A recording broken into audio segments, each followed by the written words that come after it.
Hello, happy Monday. Welcome to, I think this is session 5, Meditation 101. Anybody who's new, bear with us. For those of you who have done this before, sit in your posture, whatever it is. Focus on your breathing, and let's sit in silence.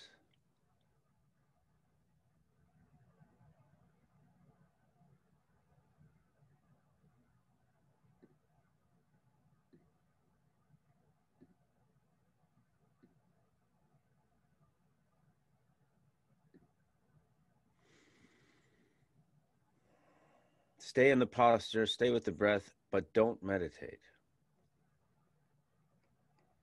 Don't meditate. But stay with the breath and the posture.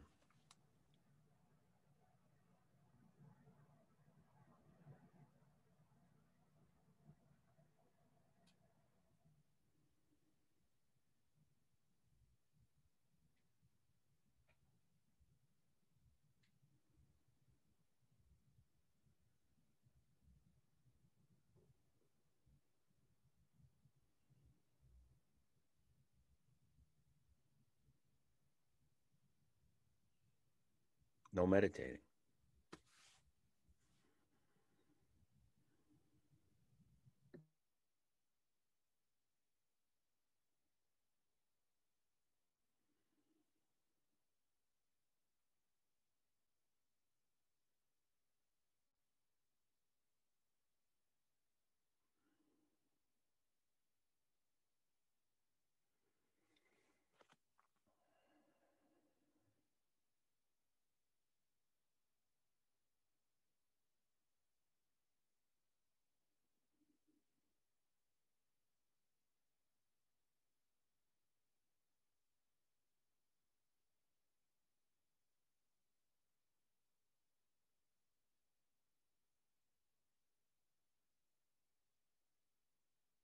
Okay.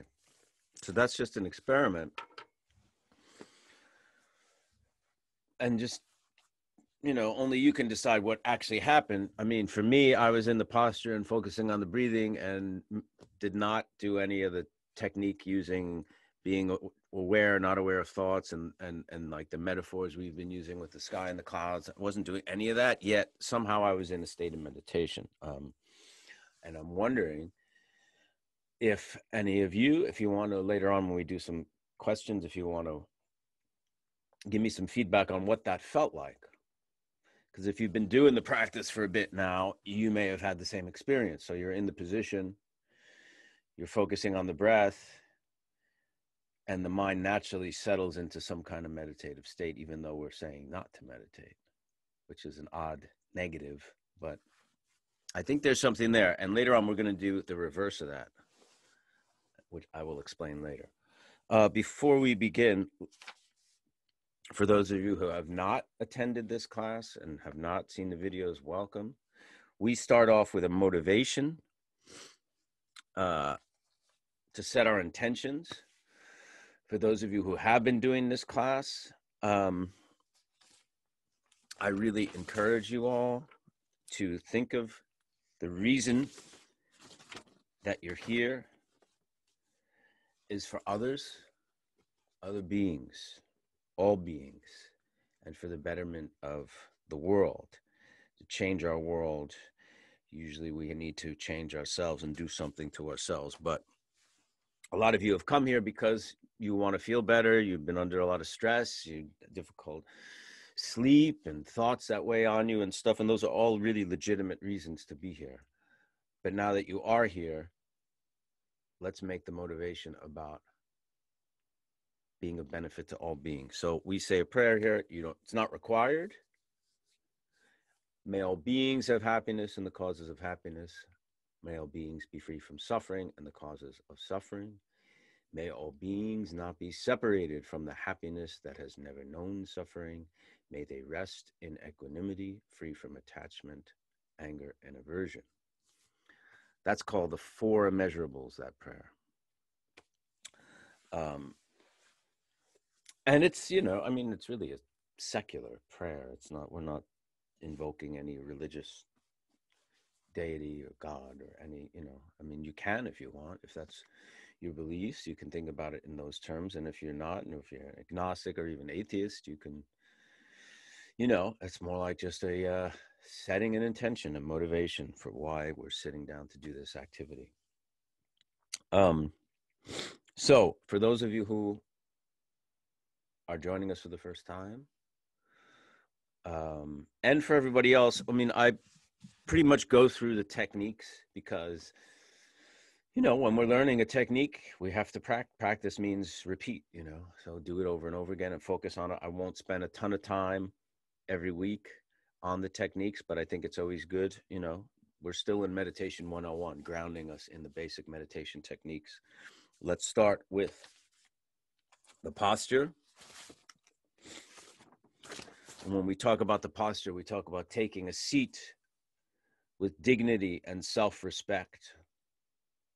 I had a teacher, a great Buddhist Lama, who, when he was talking about, because compassion is a very big component of Buddhism. I mean, I think it's a big component of most religions, and basic sanity in the world as well. But he likened compassion to, there's a lot of people think of compassion almost as pity. When you see someone who's, less fortunate, or somebody who's suffering, pity for them. He described it as respect, which really got through to me.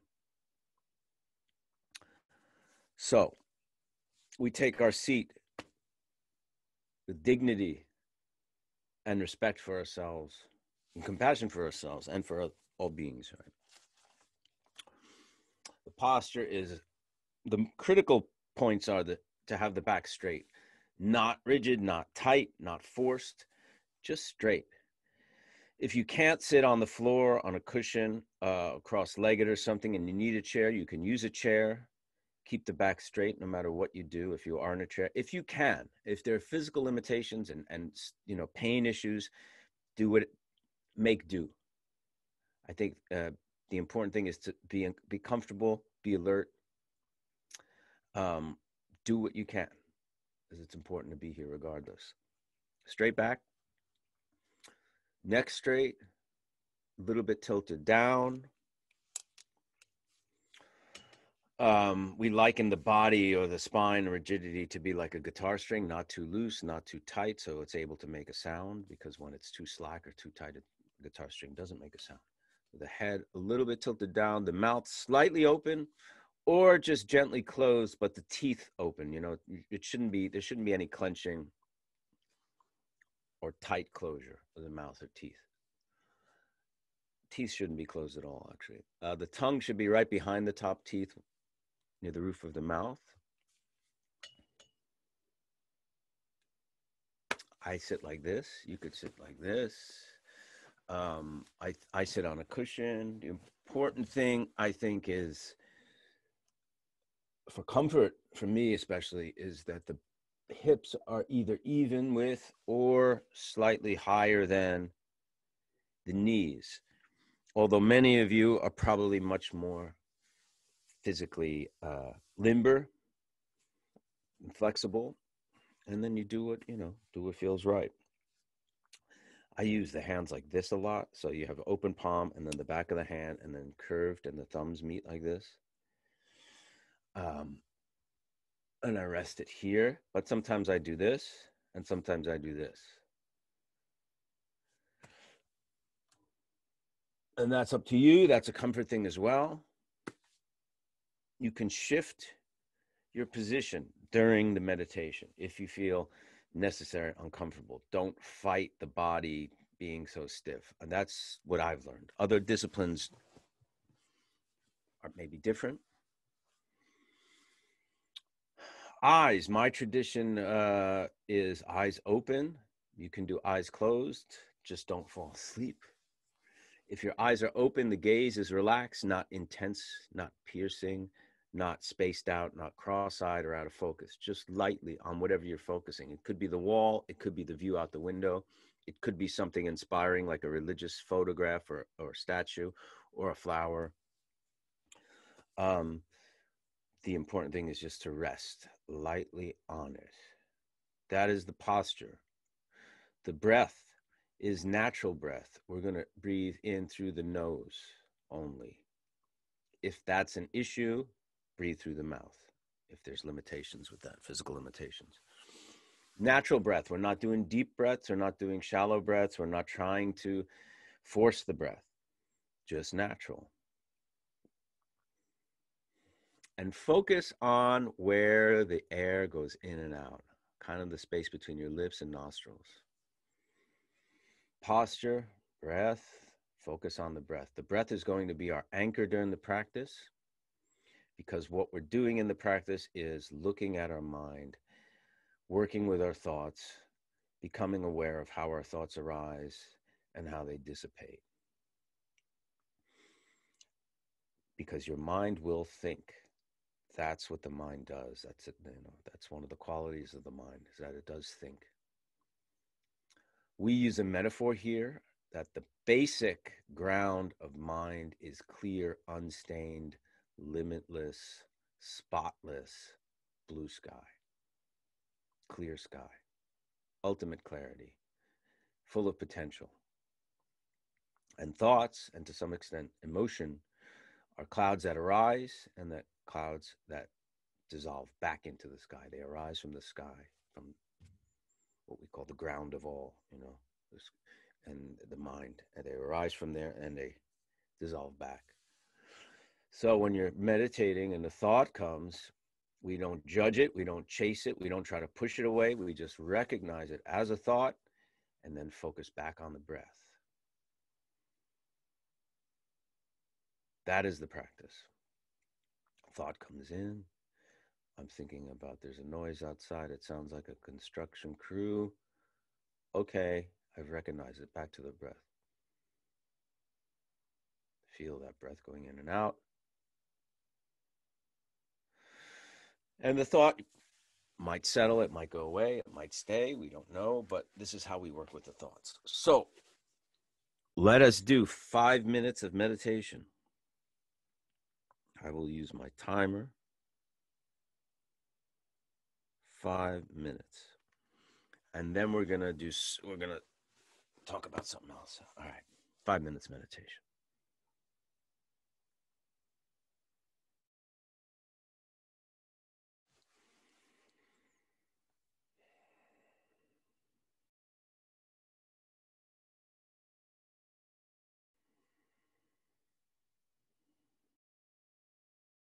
Excellent.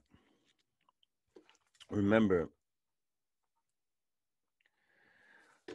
the goal is not to stop thinking. I think what prevents people when people give up with meditation, because they sit down and try to meditate and all they do is think, and even with technique, the thoughts come, they will come. That's what we're doing. We are working with the thoughts and working with the mind. Hopefully, and I assume you're experiencing, because a lot of people keep coming back, moments of peace and calm, and part of those qualities should be some kind of warmth, not heat warmth, heart warmth, and some space,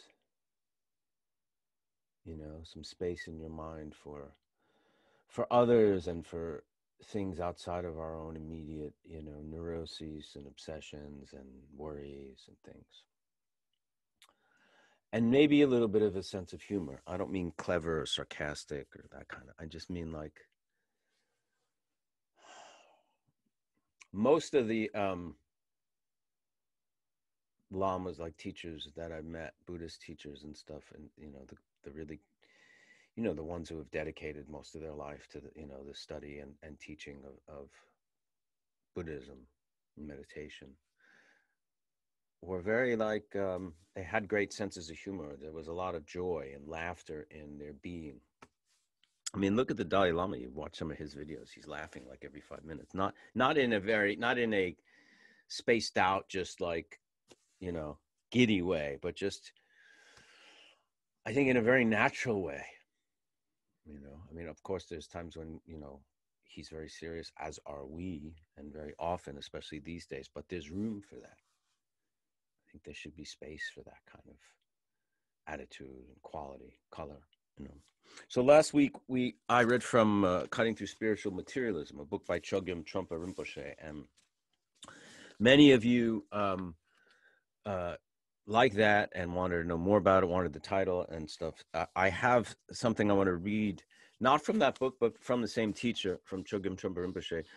It's a little bit edited by me because it was an audio, and just an audio track. So I, for the sake of time, there are a few cuts here, but I think the basic idea, and it's, you know, we're talking about spirituality, not in a religious sense. I mean, actually, if this makes sense, in a religion in a completely secular way. Those things may seem very at odds. Not religion, spirituality in a secular way. Those things may seem very at odds, right? What do we mean by spirituality? Well, let's talk about it. This is what Chogyam Trungpa Rinpoche says. It's nothing to do with the concept or idea of converting. Rather, we're here to inspire people through themselves and by themselves. Spirituality is a particular term, which means dealing with intuition.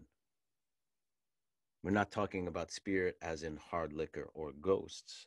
Spirituality in the sense of a spirit of personal discovery. And what is actually important is here and now. It is here and right now that we have problems of all kinds. And we're trying to use and experience what is available on the spot. Now is the now. What everybody is experiencing right this moment is very simple. It's nothing mystical. It's very simple. It's very straightforward and ordinary and common, this now. And from that nowness, however, arises a sense of intelligence. And we experience a fantastic precision in this nowness, where we can find the problems, or where the problems are in the nowness, we also find the discipline. But we haven't been in the now properly for a long time. We are threatened by the now, so we jump to the past or the future. We theorize this and that in the future, and we read our own autobiography of the past when we are bored or apprehensive. That is not trusting the nowness properly, because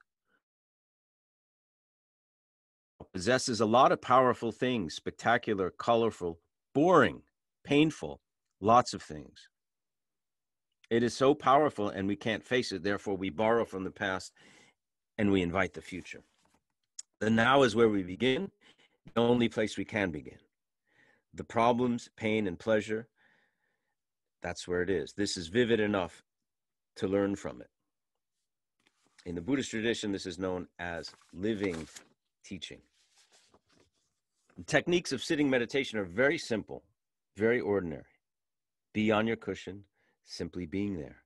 Simply slow down and sit and be simple, straightforward, in directness and simplicity. And once we begin to do that, your small mind begins to expand into a larger mind, a greater mind. Your little stingy approach to yourself has become very opulent and rich. You may think you're inadequate, but when you begin to deal with the simplicity, you realize just how adequate you are. That may be the first glimpse of our spiritual nature. That's a lot to digest, I know, but it is kind of the gist. And it's not, you know, I heard a funny story, right, where they did an experiment on people. So the experiment was they had to basically sit and do nothing. Sit like kind of like what we're doing and do absolutely nothing. And they had a choice between sitting and doing absolutely nothing, or sitting, do nothing, but be kind of mildly electric shocked every at like various intervals. And most of the people chose to be shocked rather than just sit and do nothing. They found that stillness, boredom, emptiness, whatever it was, much more terrifying than actually being electrically shocked. Think about that, right? What does that mean?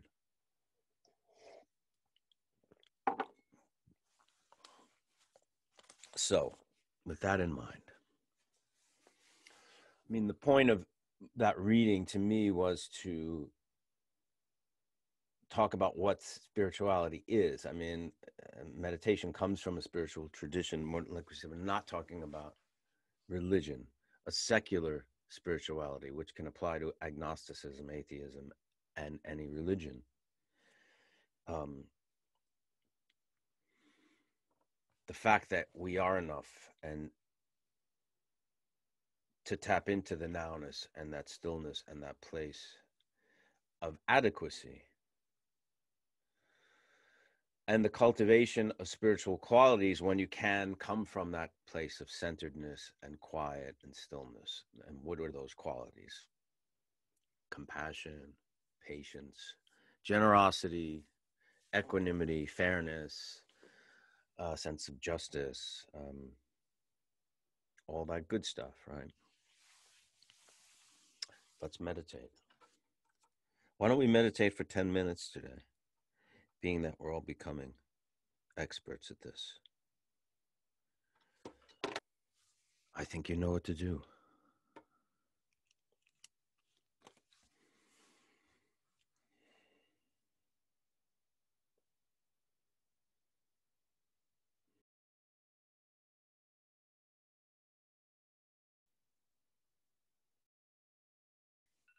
Great. That was the longest we've sat together. And you probably had thoughts and they came and went and you did the technique, and that's what we do, you know. Think about what's the difference between boredom and peace. Good question. I don't know the answer to that yet. I'm taking that from what we read from today.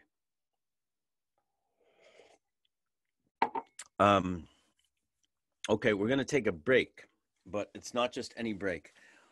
What I want you to do, and shake out, if you know, sitting like that long, shake your knees out or whatever you have to do. But the break is we're going to get up from our seat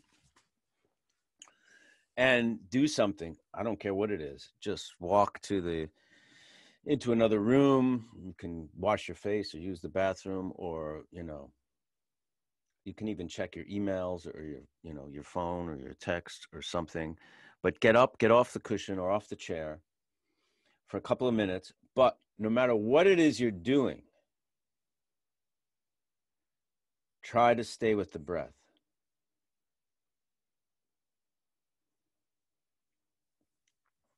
And see how that works. Okay. Be about 2-3 minutes. We'll be back.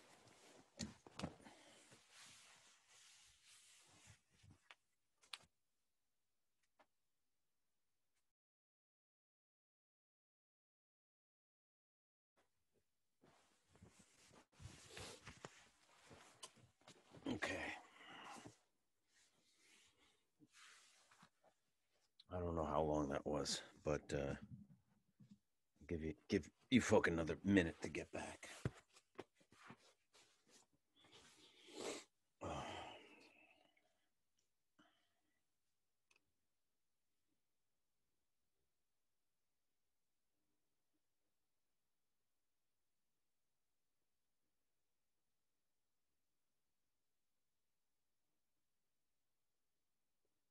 So as we settle back in, probably checking emails wasn't the best idea because you might lose your connection here.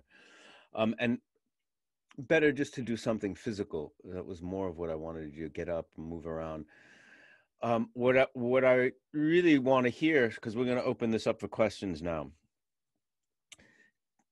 If you felt the sense of mindfulness during whatever you were doing during that break, the fact that you had the breath to focus on, which focusing on the breath, now you were training yourself to meditate using that as an anchor. Did that affect the quality of whatever you were doing? Did that bring a sense of mindfulness and awareness that you otherwise isn't always there to whatever activity you were doing? That's the experiment. So it's the reverse of when I had you start today, sit in the position, focus on the breath, but not meditate, did you automatically go to a sense of meditation? And then kind of the reverse, stay with the breath, which is a technique of meditation, but you're not on the cushion and you're just doing some daily mundane activity. Are we bringing awareness into both those aspects, not just the formal practice of meditation with the posture of the breath and the working with the mind? Because eventually, not even eventually, but the point is really to bring this kind of mindful awareness of our thoughts and our mind and our emotions into life, on a daily basis, on a day, moment to moment basis. So meditation practice. Meditation actually means, I think it comes from whatever Sanskrit term that is used for meditation comes from habituate. Habituate becoming aware of the thoughts and the mind and stuff like that. Okay, let us talk and answer some questions today. All right.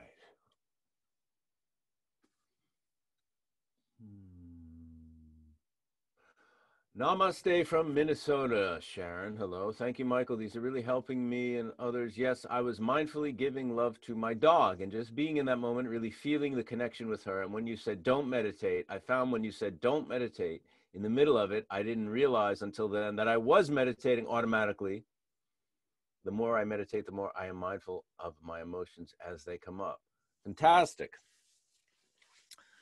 That's exactly what I'm talking about. And hopefully that will happen, to varying degrees. We can't expect,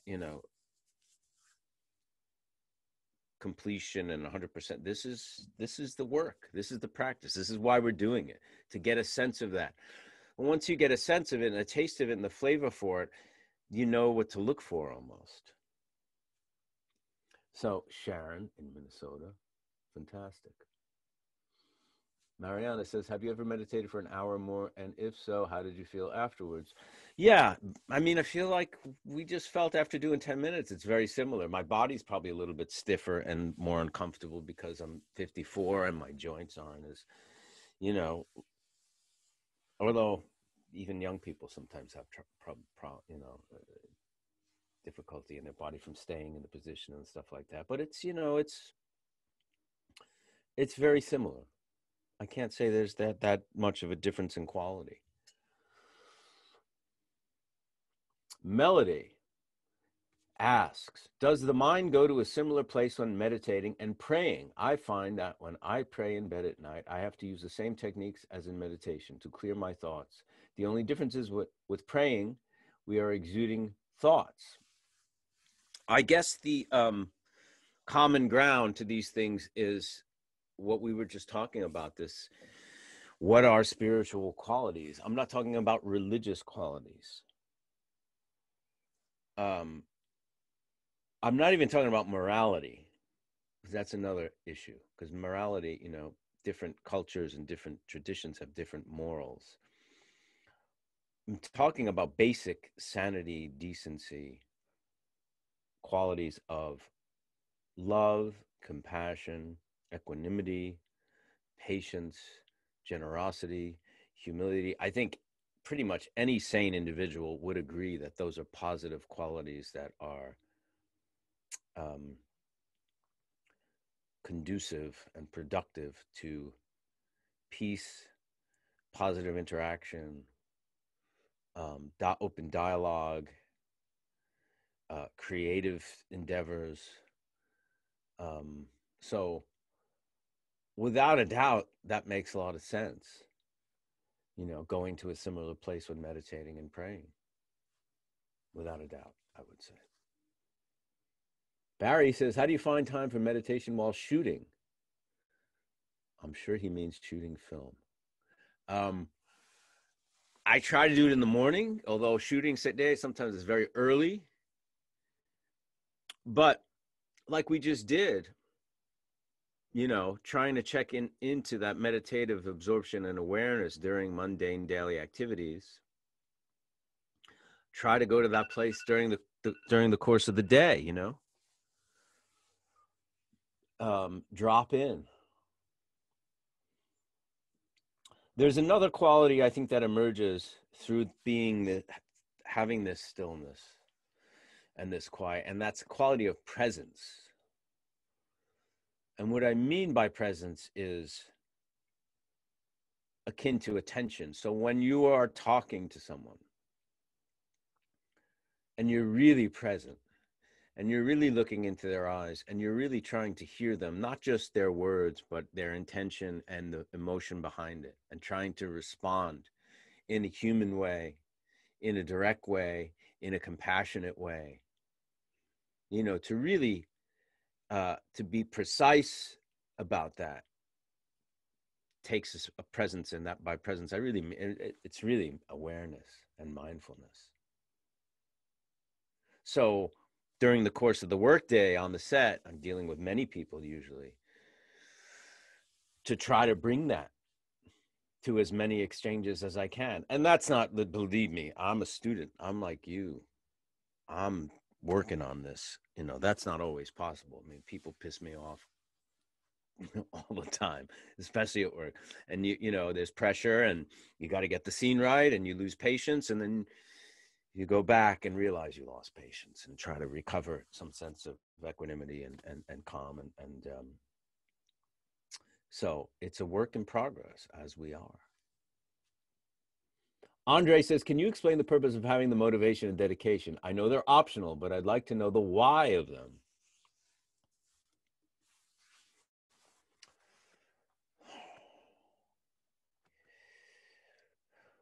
That's a big question, Andre.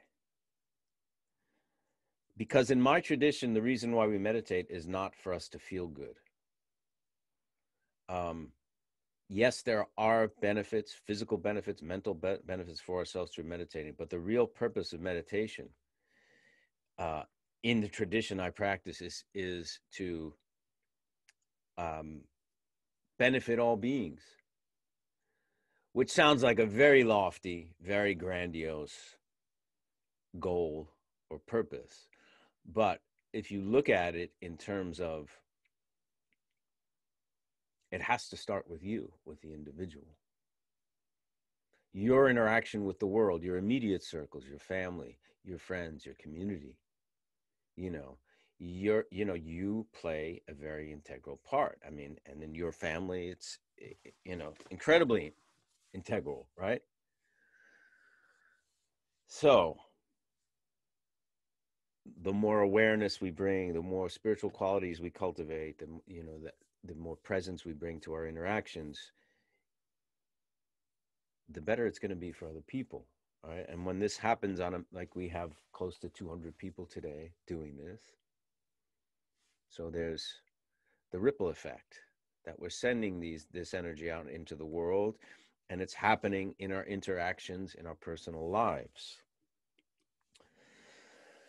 That is the purpose of meditation, at least in my tradition.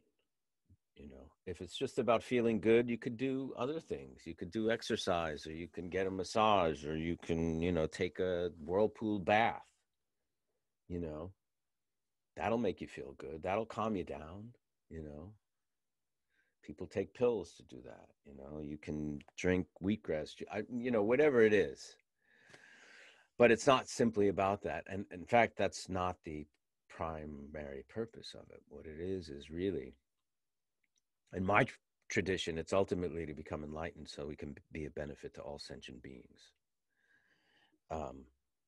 That's the path towards that. It's not, where I'm at, or probably where I will be at in this lifetime, who knows, but that is the path.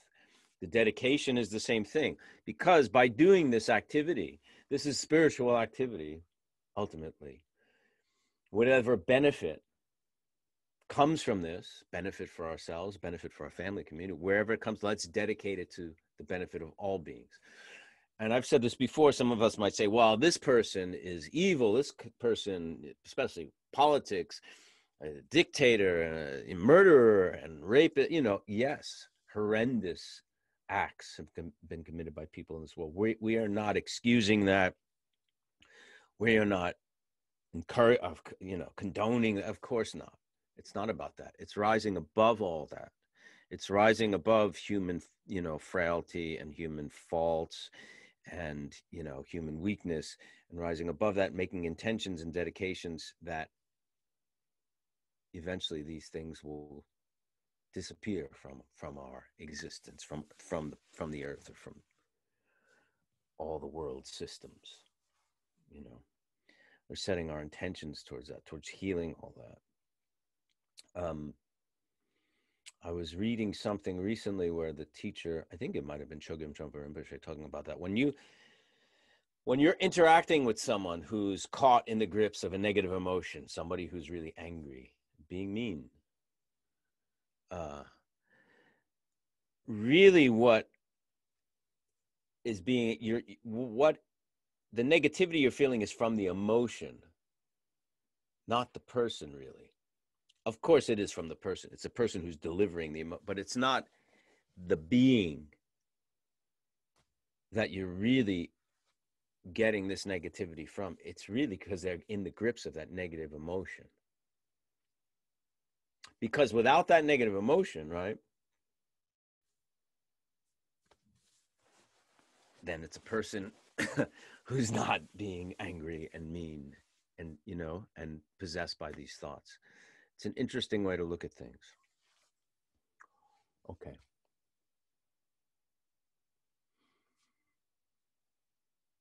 Alexandra, I definitely had a different pace doing my daily mundane activity. I found being in the breath comforting, stabilizing, and it kept me in a calm place. Great. Now I got answers to both those situations, When you sat and did nothing, but in the posture, somebody was meditating. And when you're doing your daily activity, but brought some kind of breath awareness, it brought comfort, stabilization, kept you in a calm place. That's a great experiment we did today. And I hope we learn from it. And I hope we expand on it. I think it's very cool. Let us sit. Let us sit. Why don't we sit for 10 minutes again? That means we're going to do 25 minutes today. It's the longest we've ever done. That's a good chunk of time for meditating. And then we'll come back and do a couple more questions and then dedicate and wrap it up. 10 minutes. You guys are getting very, very adept at this, or at least committed to it. 10 minutes.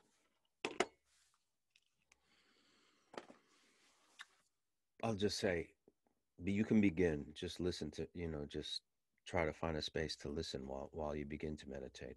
But go ahead and start. You may feel the need at some point to take a deep breath. That's okay. And then settle back into the relaxed breath. Because sometimes, the body just needs that burst of oxygen. And you may feel the need to shift and adjust. That is all okay. Like we just saw, stay with the breath. Stay with the breath. But like we just saw, even getting up and walking around your house and doing something, you can find a way to get back to the breath within that, let alone sitting in a meditative posture and shifting positions is nothing compared to what we just did, standing up and walking around. Okay, that's all I'll say.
Stay with the practice. Stay with the breath.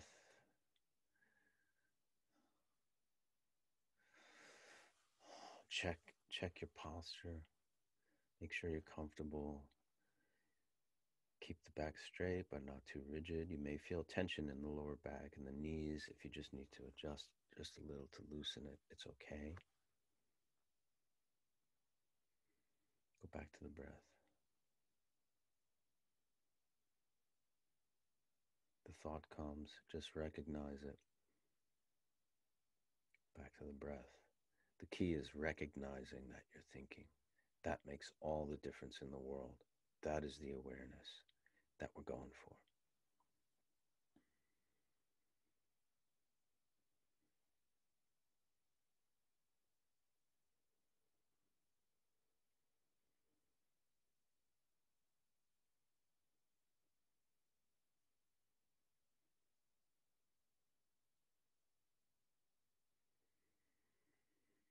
If you need a deep breath, take one.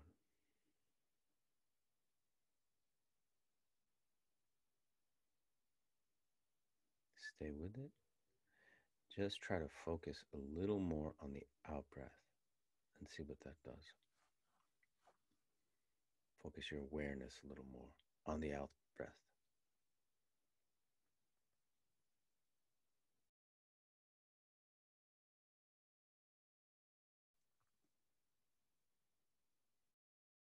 Right.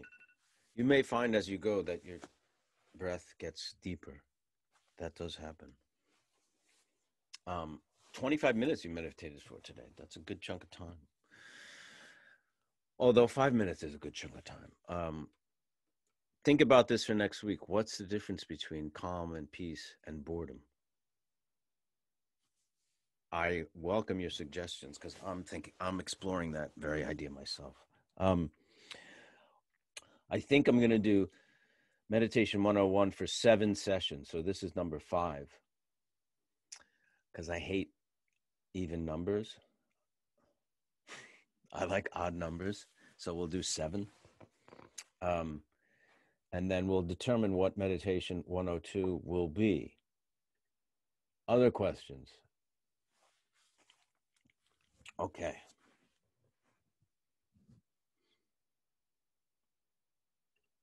Michael, this is from Jill. I actually find myself focusing on the breath at times throughout the day since we began these classes. It does bring a calmness when I'm feeling anxious or stressed. Thank you. Okay, that's good. That's the point.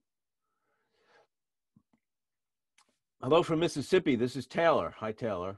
How do you work on not judging your thoughts when they come in? Sometimes it's tough to gain confidence when I'm constantly rolling away the thoughts. Not judging is a negative, which is always a hard thing. What the focus should be is becoming aware that you are thinking, no matter what the thought is, no matter what label you would put on the thought, whether it's bad, good, negative, positive, whatever, annoying. The key of the practice is to become aware of the thought and aware that you're thinking. Because if you're aware that you're thinking, then you can go to the breath. So basically, you're breaking the chain of thought.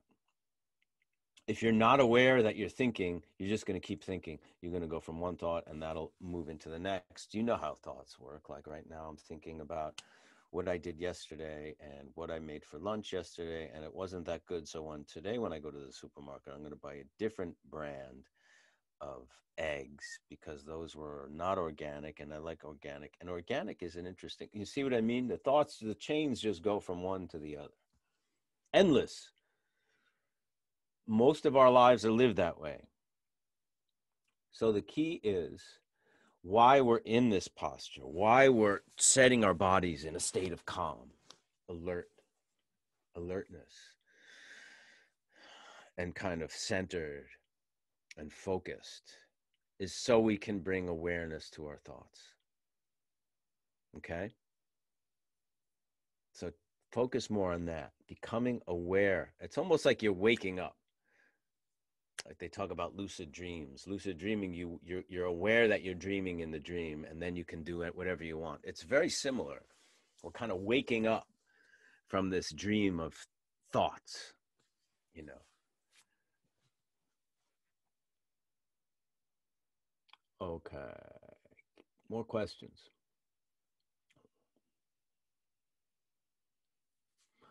Morgan says, sitting and breathing without meditating made me laugh because once I was in the posture, it was hard to stop. If I sit on a bike pointed downhill, it's going to roll even if I don't touch the pedals.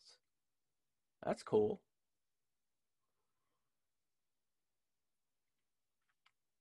So the laughter, you could bring awareness to the laughter and go back to the breath, or you could just enjoy the laughter. I mean, man, you know, joy is not a bad thing to indulge in.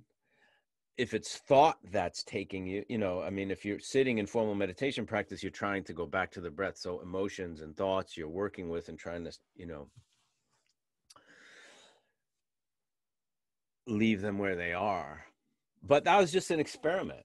I mean, I think it was kind of interesting that that was your reaction.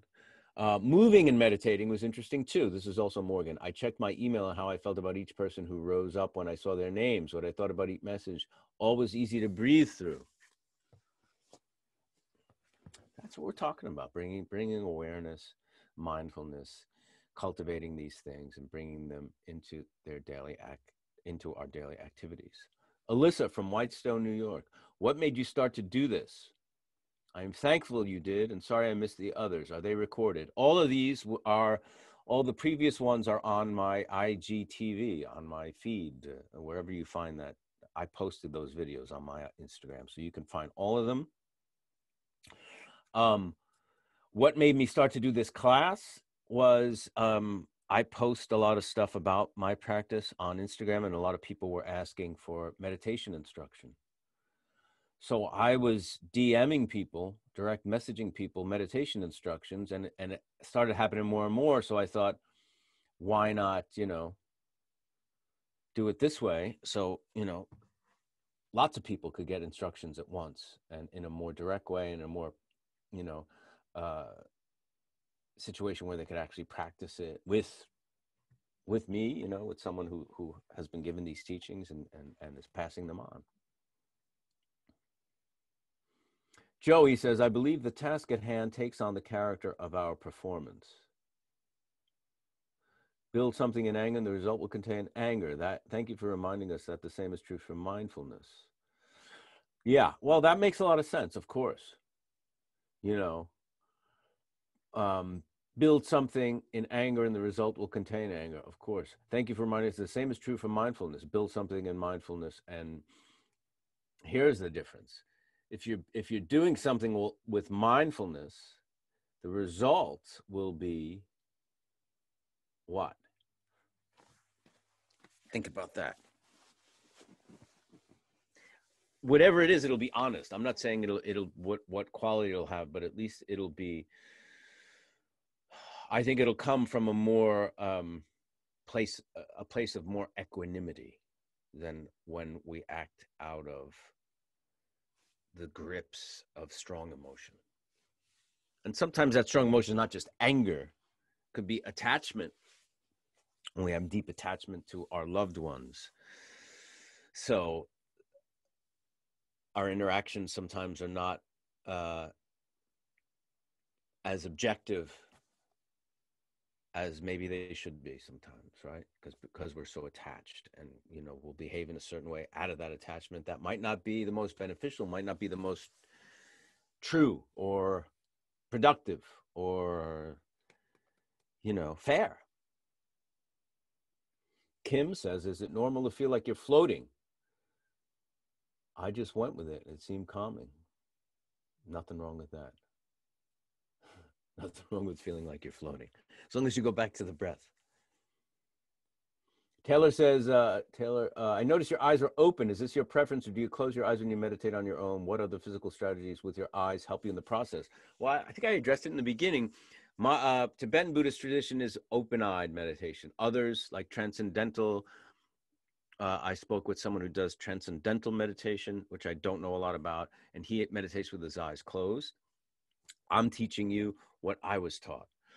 I find keeping the eyes open is good because you don't fall asleep. And most of the time when, you know, in our daily life, our eyes are open. So allowing to work with being mindful and having awareness with our eyes open in our meditation practice, I think makes it a little bit easier to bring that to our daily lives.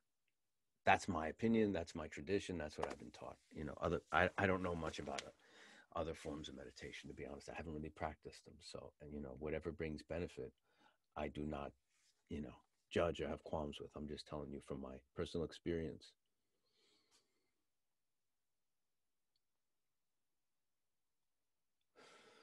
Rob says, in one of your earlier sessions, you mentioned meditation is not tuning out. How do you recognize when you are, in fact, tuning out rather than meditating? There's two ways to answer that question. In fact, we're not tuning out. We're not, usually we live our thought process is lost in projection. Like what we read from Trungpa Rinpoche talking about, we either read the autobiography, our own autobiography of our past, or we project into the future and worry, anticipation and hopes and fears and all those things. Meditation is tuning into the mind, right? It's almost like we're always looking out at everything and reacting to everything, looking at the future, thinking about the past. It's almost like you're turning the mirror of the, within the lens, within the mind, looking at the thoughts, looking at the mind and seeing what it's doing, rather than being lost in projection, fears, hopes, anxieties and regrets and things like that. Looking at what's happening in the moment. Tuning out, I meant more like spacing out.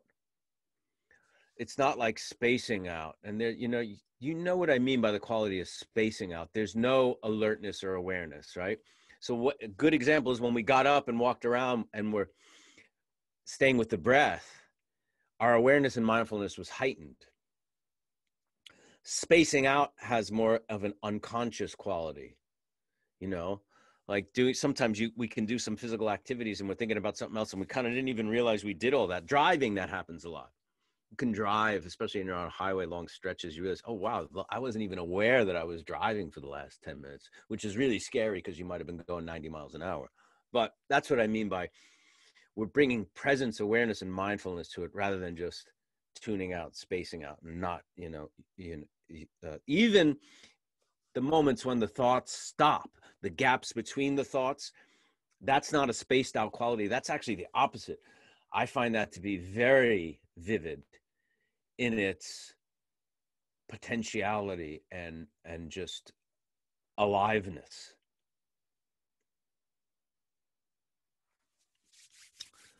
Thank you very much for today. I might have said this last week, but meditating with you these last 5 weeks has really improved my practice and deepened it a lot. And I'm very, very grateful for that. With that in mind, let's do our dedication. And we dedicate whatever merit, benefit that comes through doing this practice to the enlightenment, release from suffering of all beings. By this merit, may all beings attain the state of enlightenment and conquer the enemies of faults and delusions. May they be liberated from this ocean of samsara and its pounding waves of birth, old age, sickness, and death.